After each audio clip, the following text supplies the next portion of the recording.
Ngela abalandeli beshane sesichaza namaphupho igama lami nguhlengi wesibongo ongwambothoke. Namhlanje nesifiso sokuthi ngeke ngichaze esinye sezimo esithi kusho ukuthini ukukhipha umuntu esigodini sosizi, kanti futhi siyini isigodi sosizi kumuntu odlulile emhlabeni. Ake ngichazeke. Isigodi sosizi yilapha uthola ukuthi khona umuntu wakini noma umuntu wasemakithi noma ngokuhlukana kwabantu bebephila emhlabeni badlulelwe yilunga lomndeni. Uthe masedlula lilunga lomndeni leli la bese lingena kulesi sigodi engisishoyo sosizi.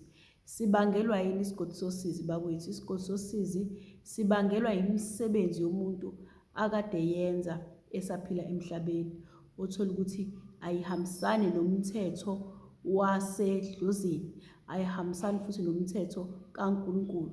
Uthola ukuthi akazokwazi ukuthi maye ehamba emhlabeni akwazi ukufika emndenini ongasekho wakubo, akwazi futhi ukungena nasezulwini likaNkulunkulu, ngoba uqala ngene ezulwini lomndeni masedlula ezulwini likaNkulunkulu.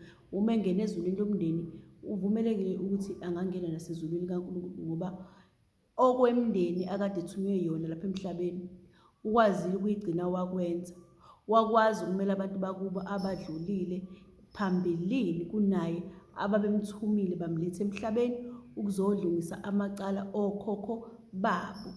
Njengokuthi na mangithi bawuthunyiwe kulethwa emhlabeni uzolungisa amacala okhokho babo. Sengikhulume kwaze yabe kaningi le ndaba ukuthi uma emhlabeni kudlula ilungu lomndeni kuyenzeka ukuthi insukwini mhlambe esingangonyaka noma esikhathini esingango-6 months noma o7 months uthola ukuthi kulelo khaya leni kuzozalwa umntwana. Lo mntwana uzophathiswa yonke imisebenzi afanele afika yenze emhlabeni. Mayefika lo mntwana enza yonke le misebenzi emhlabeni usuke ephathiswe yimindeni. Yingakho ukuthola ukuthi usuphupha amaphupho, usuyakhunjuzwa ngesimo wena ofanele usilungise lapha emhlabeni. Usuzubona amabhayi, ubona babe izangoma, ubona amathwasa, ubona izayoni, yonke lento ubona abathandazi, konke lento uphathisiwe. Ubona abanye babelwa, ubona abanye abagwazanayo, ubona bejahana, ubona nawe kuliwa nawe ngisho ekhaya lakho kuliwa, noma ubona imihlangano ethize yomndeni, ama-meeting omndeni kuxoxwa, noma ubona izinkomo ziyakhe. Kuningi ngokuhlukene, usuyakhunjuzwa phela yonke imisebenzi oyibekela ukuthi uhamba uyilungise lapha ekhaya esigabeni lapho uthola ukuthi usulungele, usukwazile ukuthi ube nesimo samandla bakuphe sona, ngoba bayakwenza lokho. Masuqala ulungisa lezo zinto, mawulungisa lezo zinto usukulungisela abantu abasesigodini sosizi-ke abamile kuleyo ndawo. Alokhu ahamba umile kuleyo ndawo, akukho ukuqhubeka. Mase kwehliswa wena kuthiwa hamba wehla ufike umlekelele ngoba wena usaphila, uyofika uphila njalo emhlabeni. Mawuphila uzoba zinyawo zakhe ukusiza lo mphefumulo ohambile ongasakwazi ukufinyelela phambili. Usungena ecathulweni zakhe ulungisa leyo yinto leyo akade eyenza, usulungisa lezo zinto lezo abazenzile ngesikhathi bephila. Uma bengalungiselwa lezi zinto lezi bamile lapho okuyingona phakade, uma wena unganyakazi lapha emhlabeni balungisele. Uma ungabalungiseli kubo kuba isigodi sosizi, ngoba kube sekukhala nokugedla kwamazinyo kubona kungesemnandi nje obade kumnandi umuntu ezenzela lapha emhlabeni yonke into afuna ukuyenza ngokuthanda kwakhe, nongalekelele ekhaya, nongalungisi. Uthola ukuthi omunye benza noma yini engakhuzeki, athi mayesedlula emhlabeni abe sebakulolo jele noma kulolo sizi lelo oluphindaphindiwe, oluphinda lesi simo kade siphila kephi emhlabeni. Uma kukanjalo yilapho-ke umuntu asemi khona, shuthi usuke emi kule nto noma kule ndawo yakhe yayithandwa kakhulu yena la esaphila, abamndeni engabanakile, ethanda leyo yinto yakhe. Mase ngena ejele, leyo nto kuyibizwa ngokuthi noma leyo ndawo ithiwa iyisigodi sosizi, lapho uthola ukuthi uboshwe khona ngokuphindiwe imisebenzi oyenzile.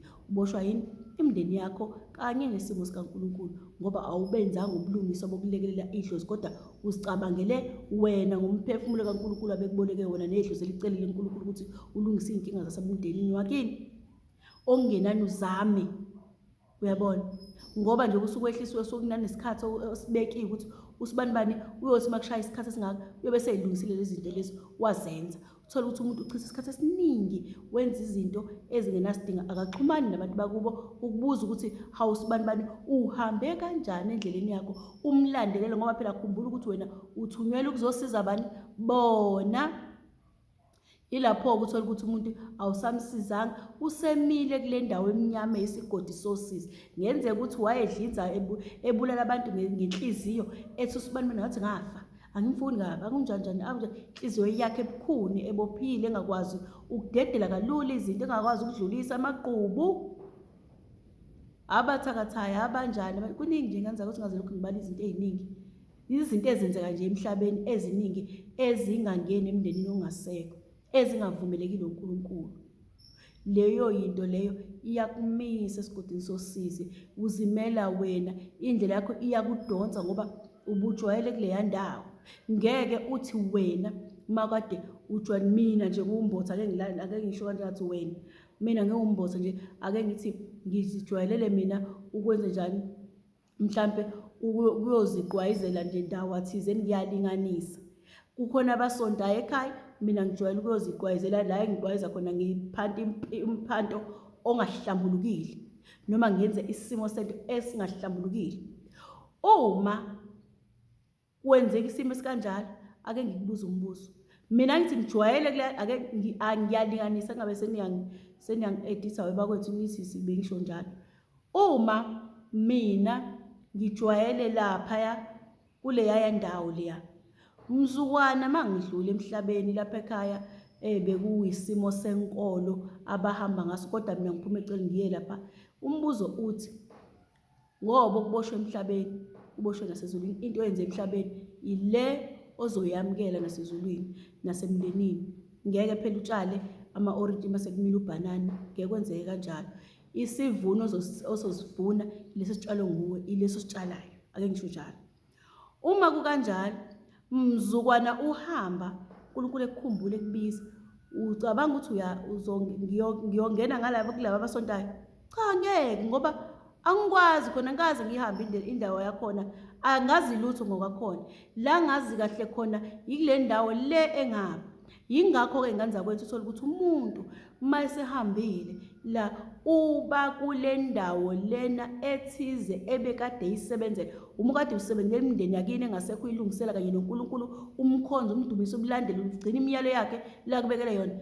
Impela nganza kwethu isigodi sosizi angeke size sibe umngani wakho, ngoba uzobe uzamile ukuzama lokhu, ngoba ukukholwa akekho kwaziyo kodwa uNkulunkulu kuphela.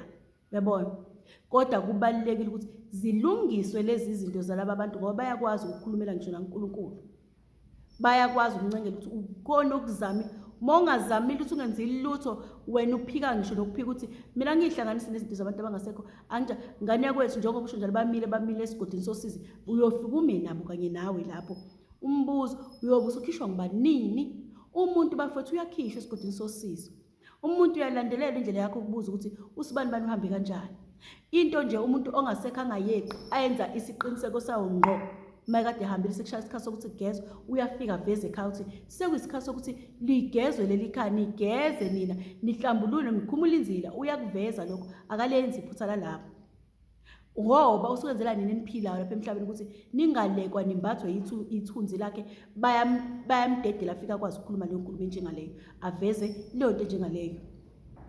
Emva kalokho, uma ukuthi usesigodini sosizi phela indlela yakhe la, nina senihlambulukile, yena usekuboshweni ngaleyo ndlela, ubani ofanele amlandelele? Yinina. Sefanele nimenzele iminikelo, sefanele nimlandelele, nizame ukubuza kwayena, nimbuze indlela yakho ihambe kanjani ngani yakwethu, ngoba izinto zakho siyozithinta. Mzukwana wena uwasivumela, wasikhombisa ukuthi ukephi la ukhona. Yabona into engitshela yona iyiqiniso phambi kwaNkulunkulu nasemhlabeni nasezulwini nasemndeni yasemakini. Uma ningayinaki ingane zakwethu, kuningi ukonakalayo. Uthola ukuthi umuntu ungene esigodini sosizi, usekhala isililo ezoze sizwakala ekhaya. Uthola ukuthi basesigodini sosizi lapha, mhlampe uthola ukuthi khona imindeni yonke owahambayo wawuphuza utshwala ngale ndlela, mase bedlula baye la kade bejwayele khona phela. ngekadlula utshwala bakade buphuza lana esethi siyasonta manje ngeke, noma usesiyongena kulaba ngeke kwenze kanjalo. Umehluko ukuthi laphana usuke sekwenze engasathandi, ukukhala kuyisililo kuye. Uma kukanjalo kuzoba kuhle ini kuthina thina esiphilayo? Ngeke kuze kube kuhle. Ngaleyo ndlela bafethu, ngiyanicela nje, mina ngiyanicelisa nami ngiyayicelela ngokwami ukuthi ngoba isikhathi esiphila kusona mangabe niyabuka asinjengalesi sikhathi angasidala lade kuvuke ngisho izangoma ezincane ezindala kephi ngobani umoya esiphila kona njengamanje ufuna lento oyifunayo osuka kubantu abangasekho ize kunina neniphilayo bazikhulumele bona nani mase nishona le nangengenze lento ngengilungise lokho. Uzimisela abantu bakini ubagcinise nje esigodini sosizi bazokulinda nganyakwethu ziphele zakhe insuku uyobuza ukuthi uwenzeni lapha emhlabeni ngoba wawuthunyelwa kuyokulungisa phela. Yayibuka ngithi makukanjalo mawukhipha umuntu esigodini sosizi bafethu, mawumkhipha ejele, mawumlandelela uyomnikela nje umnikelo wokumkhipha esigodini sosizi, umkhanyisela izibani, ukumkhipha ebhokisini, ukumvulela amasango ezulu, ukumvala amanxeba, ukumgeza gezeke nemindeni yakini engasekho. Mawuthi ufuna ukwazi ukuthi lento uyoyenza kanjani ubongithinta ngoba angithandi ukukhuluma ngize nginkante kakhulu, kodwa nje okwanamhlanje ngicela ukuthi ngime lapho ngizophinde ngiqhamuke futhi nokunye ngokulandela. Le ndaba ngikhuluma ngoba kunabangibuza ukuthi yini yona le sigodi sosizi. Isigodi sosizi ijele eliphindwa kasikhombisa lento yakade uyithanda lapha emhlabeni uphila ngayo uyithanda wena, ayibi njengoba kade ifanele ucabanga ukuthi uyokujabulisa impilo yakho yonke. Cha, ngeke. Anobuka ngoba uNkulunkulu uhlakaniphe kangakanani. Mafanele nje uze kuyena uthathe inyama yayibuyisele emhlabathini, uze umoya ulula kakhulu ungakwazi nje ungazi nokuyilwela, ungubani usumoya uthathe isithunzi senyama ubukade uphila ngayo. Ngeke usakwazi nanokulwa, ubanjwa amandla, ubanjwa yonke into. Manje umbuzo engiyibuza wona ucabanga ukuthi uzophunyuka? Ngeke, ngoba uNkulunkulu usethatha umoya wakhe kade kuboleke wona vele kanye nabantu bakini. Yingakho umuntu masehambile esevela njengomoya umuntu ongasekho esevela engasathinteki, uma umthinta kuphumele ngale, yingoba usambethe isithunzi senyama yegazi lemindeni yabantu bakini ngoba babecelile ukuthi uyehle uzobonakala ngayo, kanye nomphefumulo kaNkulunkulu awufuna ukuthi ubuyisele kuyena njengoba uhlambulukile kufakela wona ukuthi uyolungisa nje wafike wenzeka into wena. Ngiyacela ukuthi silungise lezi zinto. Uma ukuthi unesifiso sokuthi sikhulume, ungafika la kumina sikhulume futhi. Uma ukuthi uyabona ukuthi uyakwazi ukuthi ulokhu ubekezela ungifonele ngoba kwesinye isikhathi ngenze okuthe ukuthi kuba kuningana, kwesinye isikhathi ngingala ngibamba ngala nangala bafethu, kodwa ngiyazama ukuthi kube khona la ngitholakala khona okungenani. Ngiyabonga.